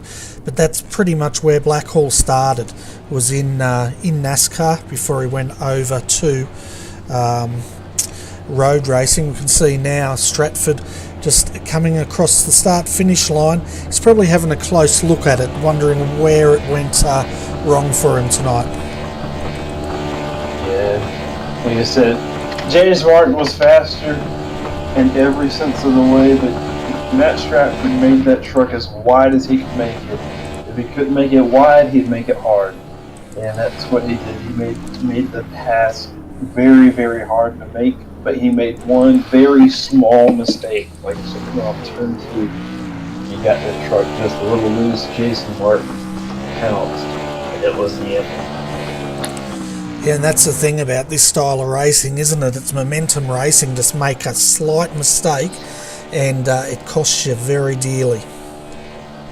Yeah, it cost Matt Stratford a chance at the 3rd place after starting in the 17th position.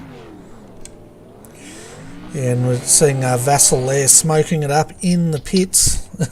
Probably letting out a bit of steam, but let's have a look at the final race positions here, folks, so you can see where your favourite driver finished tonight, and we'll also find out who the biggest mover and the shaker was tonight. So Jake Blackhall takes round 2 once again in the ANZCAR Thursday Night Thunder.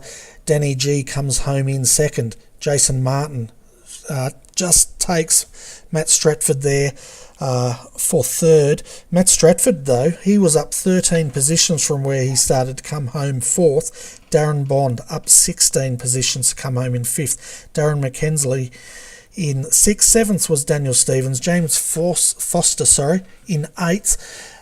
Roger Clark 9th. Darren Lord 10th. Daniel Vassal, he comes home in 11th. And 12th was Norman Clark. Home in 13th was Phil Otto, down 6 positions. Then we had Craig Lawless come home in 14th with Steve Hoppett behind him in 15th. Edward Foster down 13 positions, and he looks like he's going to be the biggest shaker tonight.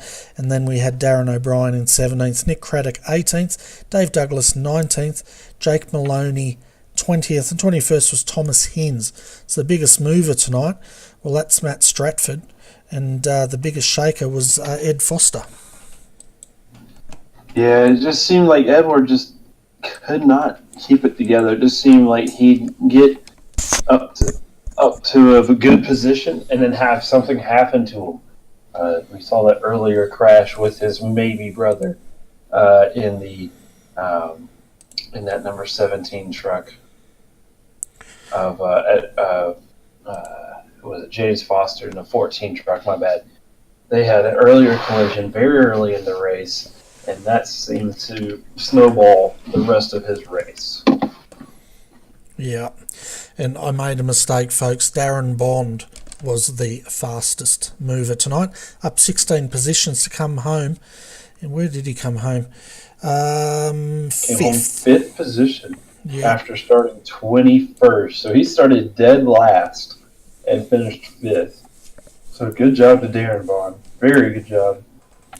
Yeah, I reckon it's good driving. Let's bring up our race winner, though. That's Jake Blackhall, and we'll have a bit of a chat with him.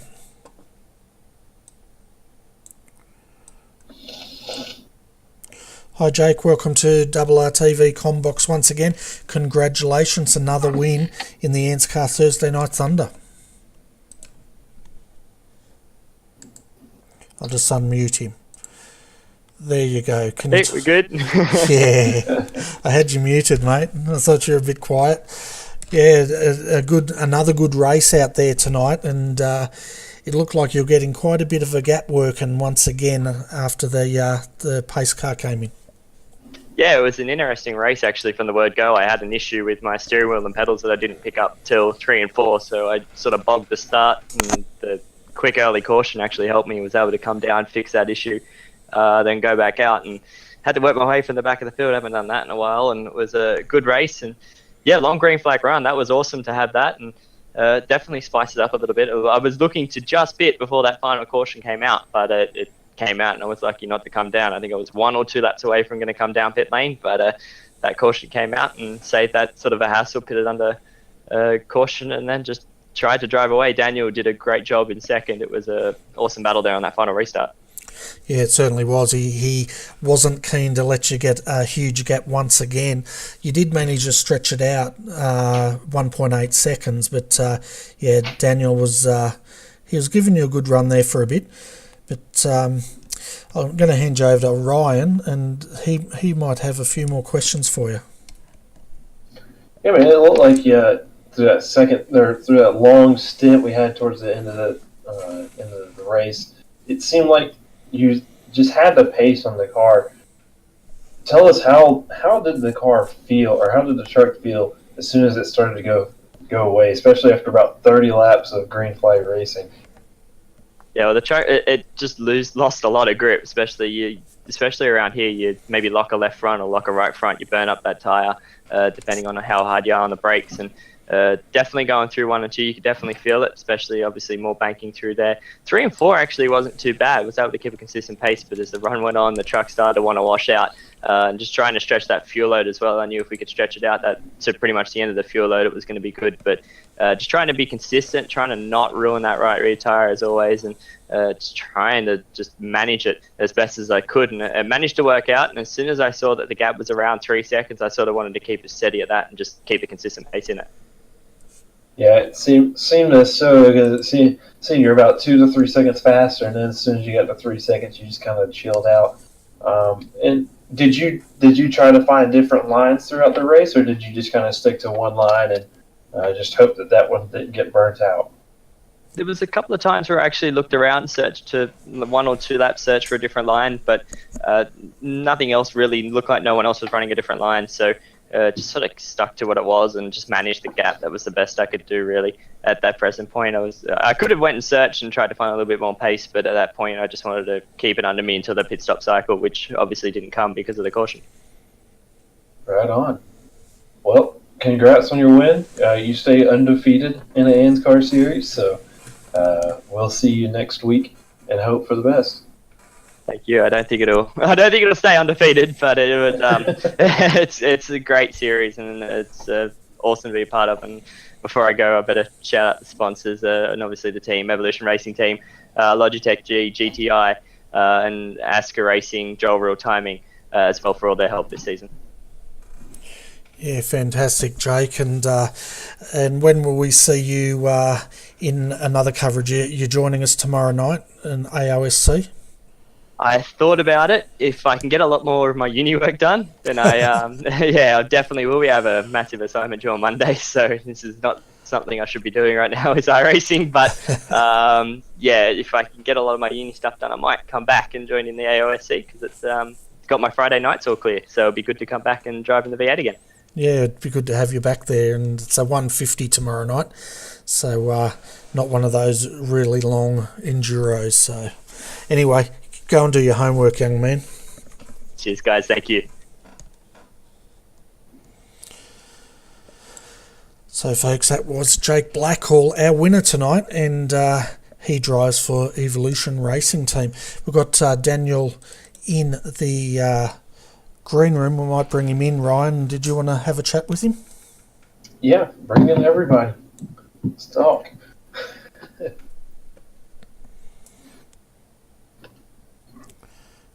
He's in. What's going on, Danny G? you there?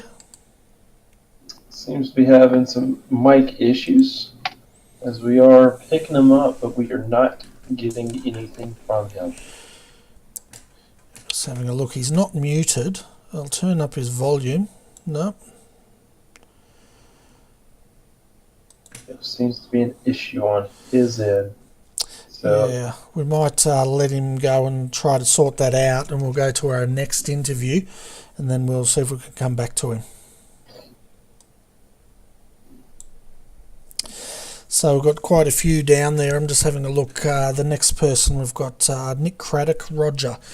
I'm just trying to see. Roger came home in 9th, so I might bring Roger in and have a chat with him. Yep. To the end. Hey Roger, welcome to RRTV Combox, mate. We thought we'd drag you up here because Daniel's having some trouble. Not that you're like the second choice, but you know. How did No, that's all right. How'd your race go tonight? We saw you down there in 9th, and it looked like you're having quite a hard time of it tonight. Oh, sort of been having a bit of a long week with bits and pieces here at home and stuff like that, so I haven't really been able to put in the amount of practice I wanted to put into that. So sort of been struggling a little bit with the track. So yeah, just pretty much just trying to run laps, sort of start scoring points. I mean, we are early on in the season, so it's a long way to go, and points are points whether you're first or 10th or 9th. Mm.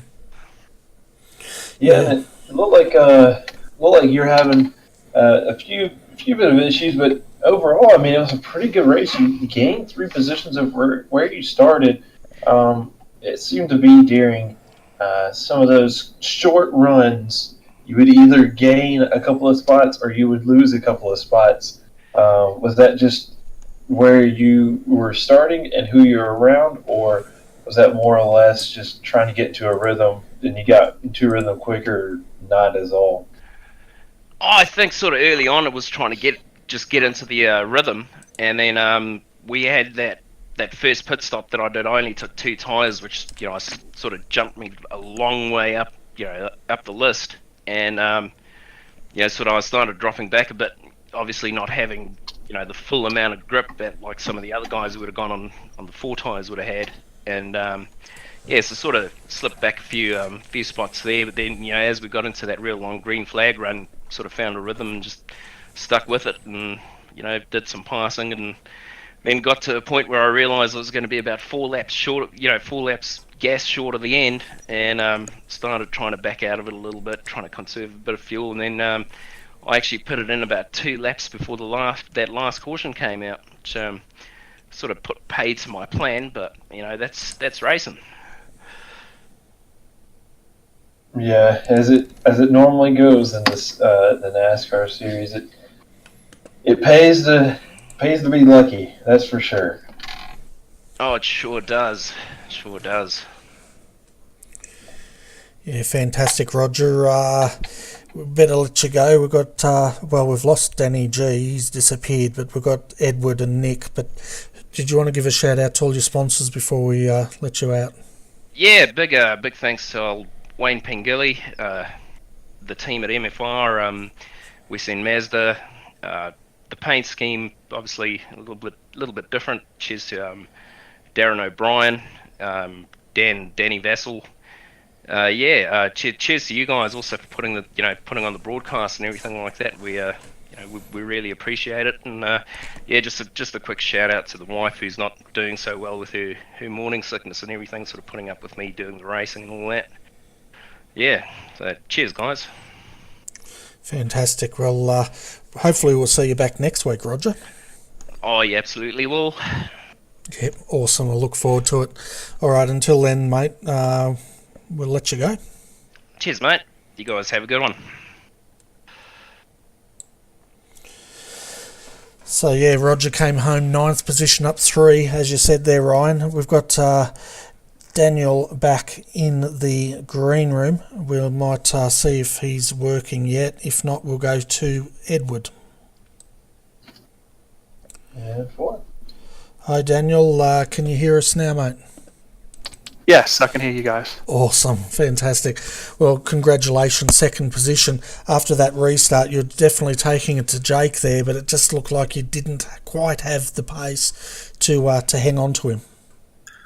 No, I just couldn't catch him off turn 4. I think he was a little bit higher than me, and I really hadn't run that line. So I was close for the first 5 laps. I could have given him a good pumping turn in the middle of turn 1 and 2, but I thought better of it, and I stuck with him, but I just couldn't get off 4. Yeah, and then he slowly pulled that gap, but I guess in the back of your mind on that restart was you weren't going to let him get back out like 3.8 seconds or whatever it was the previous green run. No, I definitely tried to hold that back. I thought I could sort of keep with him there for a while. Even when he was out 4 seconds, he wasn't getting away, and I wasn't sure if he was playing games with me or not, because I was looking at the fuel, and there could have been some strategy of people not pitting. I was only going to be 12 laps short, so it could have been interesting.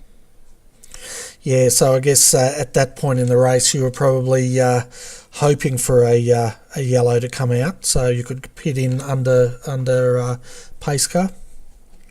Yes, definitely. Treacherous actually trying to get down there in speed, or with speed. Yeah, we saw a few of them do it, and but anyway, the pace car came out. Just going to hand you over to Ryan and see what sort of questions he's got for you. Yeah, so you're mentioning the line coming out of 4.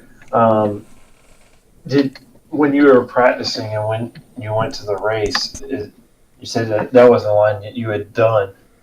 Did you try to eventually go up to that higher line, especially through that long green flag run?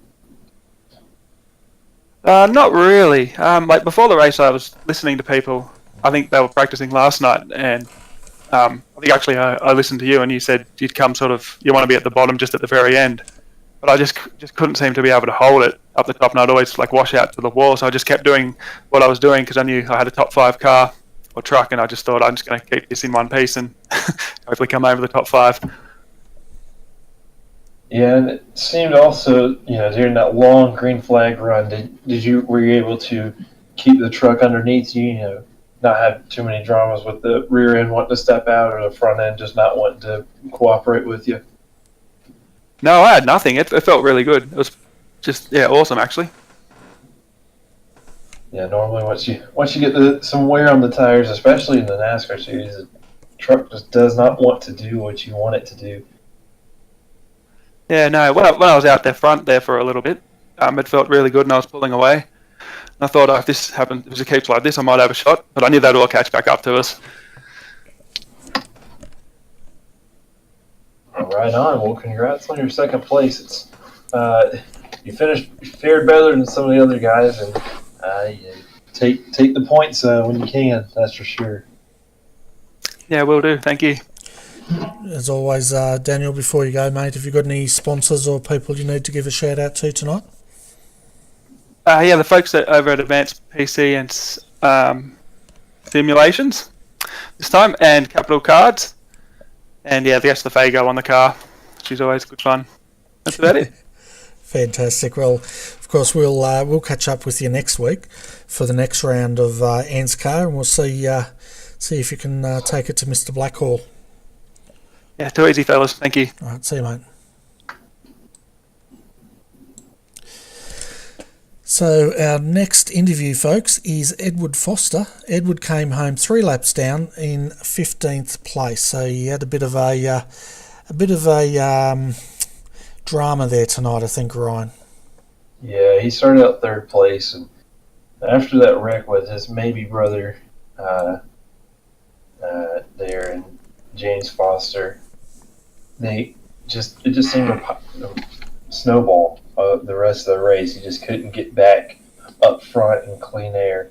It just happened, just a snowball from there. So we have bringing Edward Foster here, number 53, our TV truck.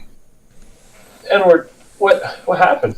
Started 3rd and finished 16th, 3 laps down. Well, let's see. My connection died right before qualifying started. When I came back in, my force feedback wasn't working, and I had massive controller lag. And my mic also decided to quit just into the bargain. So that was interesting, to say the least. And those, sort of despite that, it sort of cleared up towards the end of qualifying as far as the controller lag went, the wheel lag. So managed to bang in a decent lap. But yeah, I still had no force feedback throughout the race. Was still going okay. Then just came off the turn a bit hard, couldn't feel it, and spun. Took out a couple of others, unfortunately, at the time. And then after that, trying to bring my way back through, was sort of on the outside of Roger Clark. There was another car on the outside that seemed to be having a moment all of its own. He's kind of bounced off the wall. I've turned to avoid him. Gone into the side of Roger. Didn't touch him that hard, but it still managed to break my steering. The fact I could not steer at all. Then went back to the pits and came out a couple of laps down. So pretty frustrating all in all. Well, sometimes you do have some of those races. Luckily, this is a long season, and you can make up the points that you lost here. Especially if you run a third place time with no force feedback. Well, the pros don't run any force feedback, but if you're not used to it, it is very, very odd to feel. But if you're doing that with not very good equipment, I'm sure we'll see you do very well at some of the other tracks when you do have all your equipment working up to par. Yeah, it's just it's frustrating because nothing goes wrong all week and then it all goes wrong tonight. So anyway, on to the next one, I suppose. And second race in a row where I've qualified. Been quite quick and finished 16th. So I'm getting kind of bored with this now. I'll take 15th next week. At least that'll be an improvement. 10-4. Yeah, fantastic, Edward. My question to you is, are you related to James Foster? Yes. He, as the younger sibling, considers himself to be the new and improved 2.0 version, whereas I consider myself to be the original and still the best. So we're calling him your maybe brother all night. Yeah, and he came home in 8th. Well, yeah, that's 2 times the positions better, so 2.0, he might have something there for you. Yeah, it sounds like Edward's lost for words there, so we should let him go. Every word that came to mind was a curse word, so I didn't think of you as No worries, mate. Well, you better go and see your baby brother. I'm sure he's got some bragging rights over you tonight, mate. Oh, he's already been on the phone, mate. Don't worry. Fantastic. We'll see you next week. See you guys. Thanks. So there you go. Foster 2.0. So, Ryan, what did you think of tonight's racing as far as the ANZCAR boys went and their go at NASCAR? It was actually a lot better than I was expecting, to be quite honest. We had some issues there in the beginning, but overall, the racing, especially in the top 10, was very, very good. You had guys who knew that they needed to change their line to make the corner work. And with oval racing, you can definitely make different lines work around you. Most of the time in road racing, it ends up being just one single line, and you have to be faster than the guy in front of you. Here in oval racing, you can be a little bit more creative, a little bit faster than the guy in front of you, but it's very hard to pass. So you just have to get creative with how you do your lines. And watching some of these guys take the different lines, it really made some pretty interesting racing.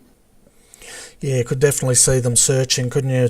Trying, especially Jason Martin there, who's trying the high line, the low line, trying to work out where he could get Matt, and it was great viewing, that's for sure. Yeah, that was there towards the end was a very, very good finish for the third place. It did get a little strung out there, but I think that's what Jake wanted when he restarted very, very early. He just did not want any dramas with Danny G. He wanted to get away from him as fast as possible because he knew that if he let him even have a sniff at the first place, that he would pounce. Yeah, exactly right, and Danny was definitely trying to do that, so they had some good racing there towards the end as well. And Yeah, so a lot of action tonight. It didn't disappoint, and a lot of great racing. So yeah, I think the guys are doing a great job out there, and hopefully it's going to get even better as the laps start. The miles start ticking off, and these boys get into the swing of things. Yeah, as you get more comfortable driving on ovals, you can kind of take what you learn from one track and apply it to another. So, like here at Gateway, things that you would learn at somewhere like New Hampshire would apply really well to turns 3 and 4. So, I'm not sure if we go to New Hampshire in this series, but if you do, what you learned here tonight will definitely transfer over there for sure. And then 1 and 2. It's more of a short track, kind of a corner, so not really going to learn anything from it too much. But you can take what you learn from a short track and apply it to this. Yeah, fantastic. Well, I'd like to thank you personally as well for joining me tonight, our time. Not sure what time it is over there, probably about 8:30 a.m. Your time? Yep, 8:30 in the morning. So I should let you go and have some breakfast and do what you need to do for the day. I'm going to go to bed soon. Well, I'm going to bed soon also. I gotta go to sleep. I've got a night shift working, so. Okay. There you go. Take the full on nap.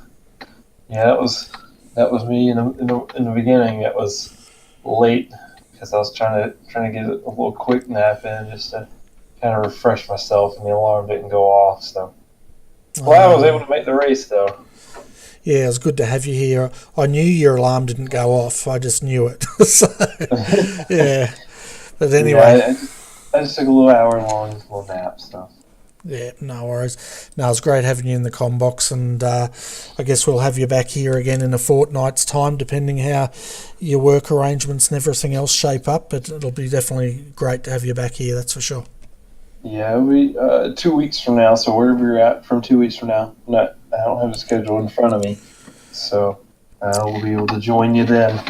Yeah, I'm not sure. I'll have to go back to the schedule and have a look myself. But until then, mate, I'm going to let you go and have a snooze. And I'd like to also thank all the viewers out there that joined us, whether it was on our YouTube channel, there's a few there, or through iRacing Live. We hope you enjoyed the ANZCAR Thursday Night Thunder series tonight.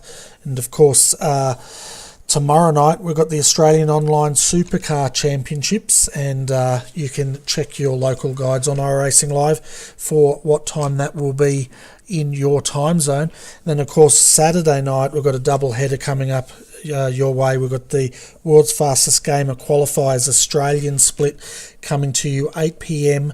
GMT plus 10. It'll also be on iRacing Live, and then we back that up with the final round of the Sim Racers Asia GTE Pacific Series, and they're coming down to the final round. The winner, they get a day drive in a Caterham put forward by Caterham Motosports. So that's going to be also an exciting end to a fantastic series.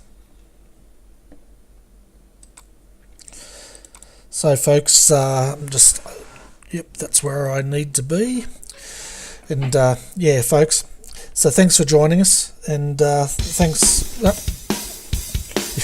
God. All right, on that note, thank you everybody, and we'll catch up with you very soon. Good night.